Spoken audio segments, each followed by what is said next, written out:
Hey there, Rednecks, Preppies, Redneck Preppies. It's me, the Redneck Preppy. How you doing today? Great, good. On this episode of Short and Convoluted History of, we are going to look at a rifle, yes, but the actual star of the show is something that's attached to it. This is meant to be an introduction to the topic of the M9130 with experimental Semin Bayonet. Not an exhaustive look. And don't worry, we are going to get a closer look at this baby. Now, this might come as a surprise to you, but your average grunt is good at two things that drive quartermasters nuts: breaking things that are issued to them and losing things that were issued to them. During the Second World War, what was driving some Soviet supply officials up the wall was the latter. Specifically, losing this. Now, in case you aren't familiar with this, it's your bog standard Mosin Nagant M9130 bayonet. Now, along with the rifle, it dates back to 1891 and it works fairly simply. It slides over the muzzle of the barrel and it snaps into place. Now, it's long been held that both Imperial Russian and Soviet doctrine was to affix the bayonet to the rifle at all times. The rifle itself was ostensibly zeroed with a bayonet attached. Unless you and your rifle couldn't fit in a space that you were told to be in, that bayonet did not come off. This military doctrine is long held to be a certainty that competes with that of religion. But it's also not hard to find pictures of even First World War Russian soldiers with M91s that don't have bayonets attached. Of course, they're all also staged pictures, as most are from the Great War. Now that said, the Russians loved bayonets. In 1796, famed Russian General Alexander Suvorov stated, "The bullet is a mad thing. Only the bayonet knows what it is about." Some argue that the Russians insisted on ever-mounted bayonets because their soldiers were brave enough to always be ready for a bayonet charge. Well, that and drunk enough. Others say it's because your average Russian peasant serving the Tsar couldn't hit a damn thing on a good day when shooting his rifle. Of course, if you ever served in any military, you know there are the rules, and then there are the rules. Although your average Soviet officer probably was a stickler for that doctrine of permanently affixed bayonets in most situations, I'm also certain a fair number of them weren't idiots and realized that permanently adding an extra foot to an already 50-inch long rifle made it unwieldy in many situations. But whether they approved or not, your average grunt probably took it off when he wasn't supposed to, because he's a grunt. And if you've ever been a ground pounder, you know exactly what I'm talking about. We do things we're not supposed to. And so bayonets would be removed and inevitably be lost because no scabbards were issued to soldiers. Remember, the bayonet wasn't supposed to come off. Why would you need one? Not surprisingly, Soviet authorities weren't amused either by bayonets being removed, and less so with their loss. So in May 1943, they held trials which pitted 7 experimental models of bayonet that were designed to be folding in nature and non-detachable. Now, the winner of the competition was a gentleman by the name of N.S. Semin, with the most Soviet job ever of being a member of the Military Acceptance Service at Factory Number 74 NKV, located at Izhevsk. Unfortunately, I haven't been able to find out anything else about him, so I do apologize to his spirit for not even knowing his full name. At any rate, let's take a look at the rifle, or rather the bayonet itself, to see how it works. And here is the experimental version, which I suppose gives away that there were some refinements made to it before the final iteration, but this is the version that won the competition at the Izhevsk plant and then went on to military trials. Now, just to compare a standard M9130 bayonet to it, You can see, at least I hope you can, it's rather hard to capture this on film, it's a long bayonet, that they are essentially of the same length and they are both of the cruciform pattern. I think it's fair to say that Semin's great achievement wasn't designing a new bayonet so much as it was essentially modifying an already existing design to the wants of the Soviet Army. Okay, this next part is going to be very ungraceful. I apologize, but this is hard to do on camera without knocking over the camera.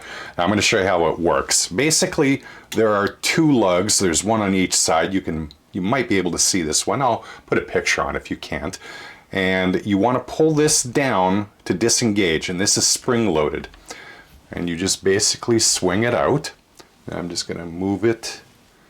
There we go. So now it's almost fully extended, and just as you get to where the muzzle is, you pull it again and it locks on to the barrel.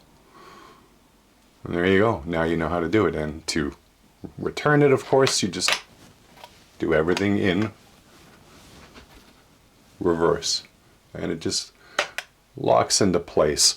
Again, caught by two lugs, one on either side. Now, as you might be able to see, this does appear to be removable, and it would be if it wasn't for this small pin right here. This locks the bayonet assembly to the front sight. Now, it is conceivable that a soldier could tap out that pin and remove the entire bayonet, but it's really more of an armorer job than something that you would want to attempt in the field. Among the changes made in the accepted final model was that the bayonet was actually cross-pinned through the barrel, so removing it was extremely difficult, if not impossible.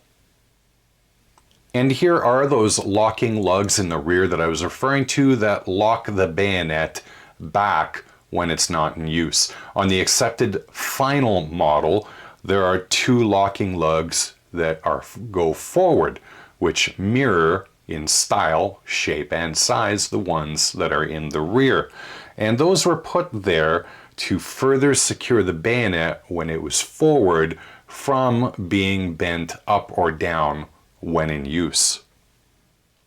The only real change necessary to the M9130 to allow the bayonet to be folded away was removing a little bit of wood here to allow the end to rest largely flush with the stock.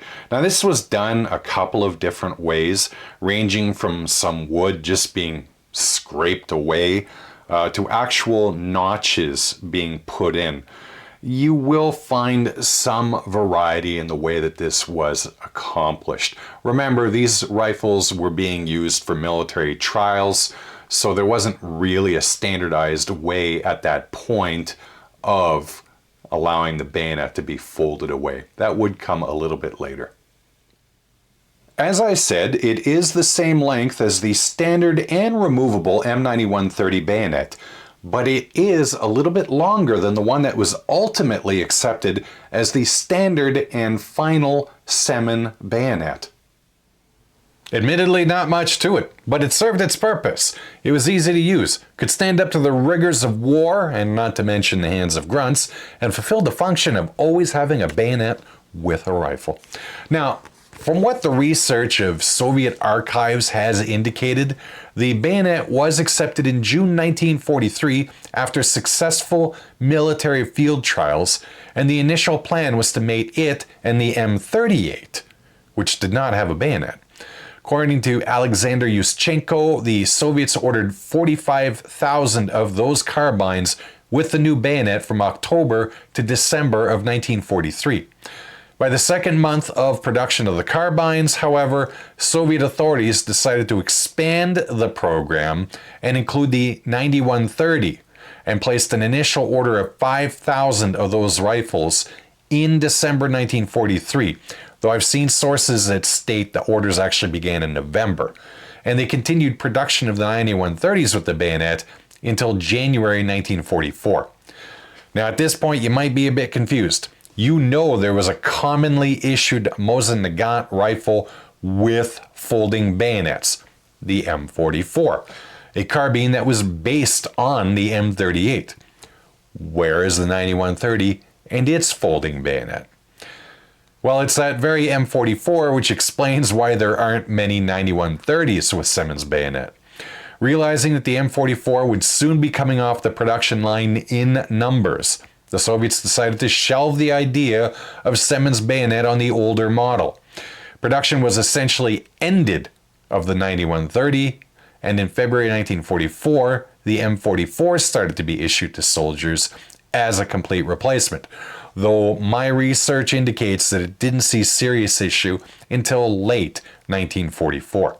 Now, all wasn't lost for Semin's bayonet, however, as it was the one that was used on the M44 after all, with some minor changes compared to that of the 9130s.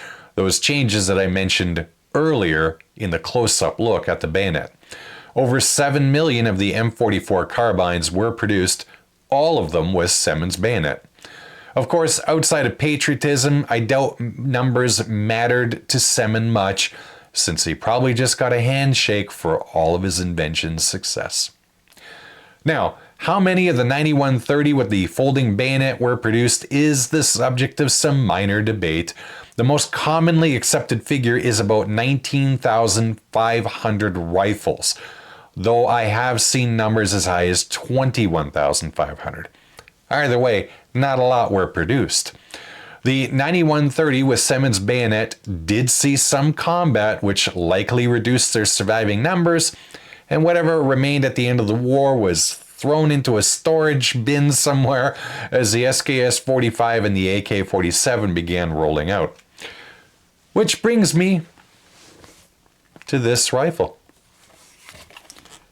This is one of the rifles that was produced during the 2 or 3 months that production took place. Some years back, a very small number of them were discovered in storage and sold to an importer in Canada, of which this is one of them. It's a footnote in the history of the 9130, but I'm happy to own one. This is genuinely one of the rarest Mosin-Nagant variants in the world. And I hope you enjoyed today's brief episode of A Short and Convoluted. At any rate, hope you found today's video at least be vaguely entertaining and mildly informative. As always, I hope your days at the range are pleasant and fulfilling. Take care, and bye-bye.